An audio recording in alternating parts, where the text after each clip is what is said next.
que Logic Instrument est une opportunité d'investissement intéressante. C'est ce qu'un abonné du canal Telegram m'a demandé. Vous pouvez rejoindre ce canal via le lien qui se trouve dans le commentaire épinglé de cette vidéo.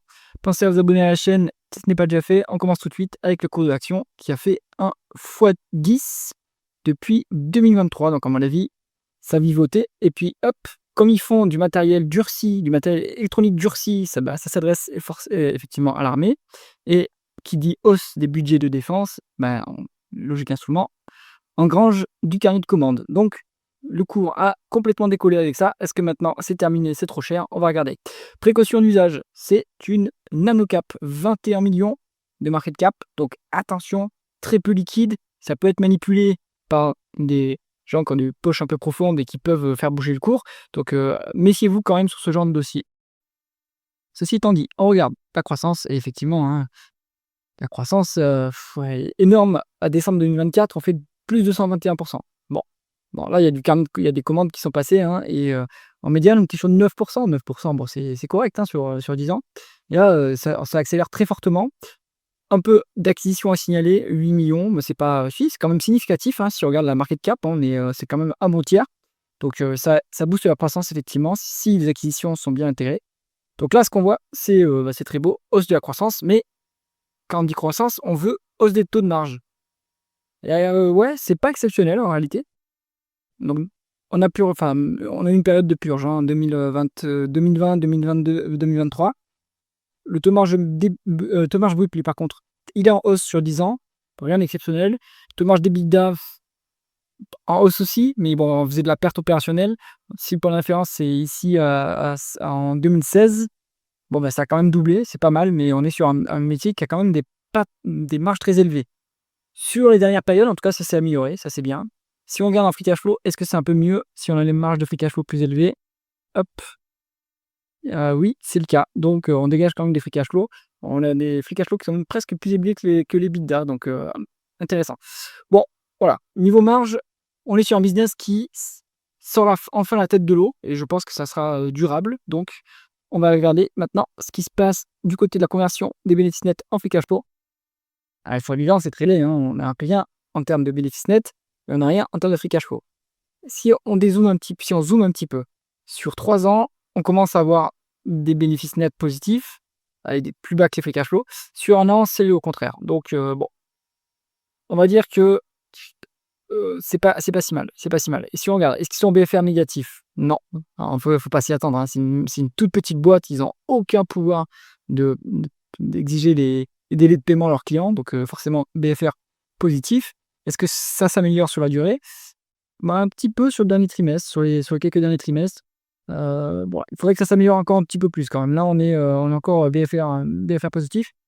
Si on continue à engranger des relations négatives, ça serait bien. Ça nous rendrait de moins en moins, ça demanderait de moins en moins de capital pour faire tourner les opérations, et ça serait bien.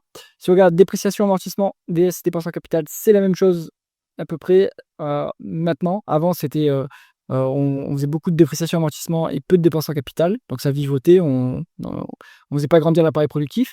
Là, ça semble être le contraire maintenant. Donc, vu qu'il y a de la croissance à venir, effectivement, il va y avoir la dépense en capital pour la croissance future. Donc ça, c'est normal. Si on regarde aux non-cash items, il y en a pour 1 million. Donc, il y a quoi là-dedans? Il faut regarder qu'est-ce qu'ils ont amorti ou provisionné, etc. Ça se passe dans les tableaux de flux de trésorerie. Bon, vu qu'on n'a pas beaucoup d'historique, on va dire, en valeur positive sur les bénéfices nets ou les free cash flow, sur 5 ans, on avait quelque chose de positif. Sur 3 ans, c'est pas le cas. Sur 1 an, c'est le cas. On pourrait utiliser les free cash flow pour valoriser l'entreprise. Ou la valeur d'entreprise sur EBITDA, si c'est, à mon avis, ça sera plus simple. On va regarder la rentabilité opérationnelle. On a vraiment des capitaux investis sur 10 ans qui est très très faible, 1,2%. Tout a changé depuis 2023. Hop, maintenant on a 13%. Meilleure rentabilité jamais obtenue. Combien d'historique? Ah non, on a eu ce niveau de rentabilité en 2007.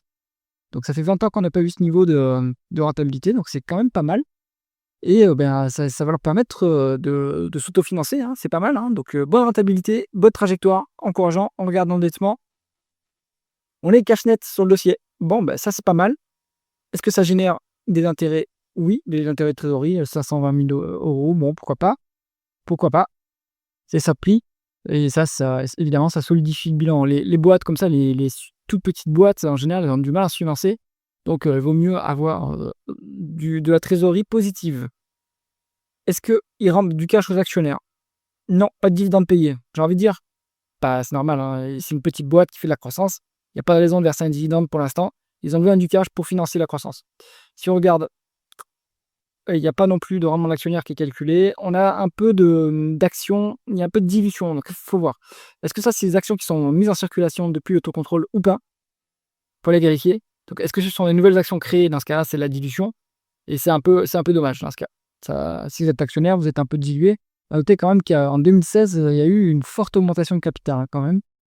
Ça a fait mal, hein. Donc ça, c'est, quand on n'a pas accès, en fait, au crédit, eh bien, on passe par les actionnaires, hein, pour se financer malheureusement et ça dilue les actionnaires, évidemment. Allez, on va regarder la valorisation. Donc on va se mettre en price to free cash flow. Allez, on va se mettre valeur d'entreprise sur EBITDA et price to free cash flow. En médiane, en price to free cash flow, on a 7,6, qui est pas très élevé, mais à l'heure actuelle, on a 10,2. Donc le multiple est en train de monter quand même. Sur la VE, en termes de VE sur EBITDA, on est à 10,2, donc c'est quand même, un peu cher pour une aussi petite boîte et la médiane, c'est 8,2. Bon, on a une prévision sur 12 mois, maintenant c'est une boîte de croissance. En médiane, sur les 12 mois suivants, c'est 13,5 fois la VE sur EBITDA. À l'heure actuelle, on est sur 6. Donc là, ça veut dire qu'il faut prendre les prévisions des analystes, hein, moi je le fais pas et conclusion du dossier, en fait, c'est intéressant. Maintenant, c'est une histoire de croissance.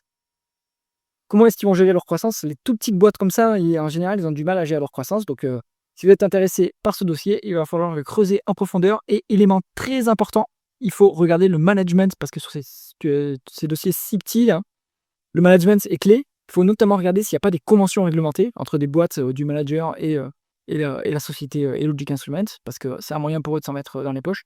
Donc, il faut regarder bien l'alignement des minoritaires avec les majoritaires et le management si le fondateur est encore aux commandes. J'espère que cette vidéo vous a intéressé. Si c'est le cas, mettez un pouce vers le haut et pensez à vous abonner à la chaîne. À bientôt.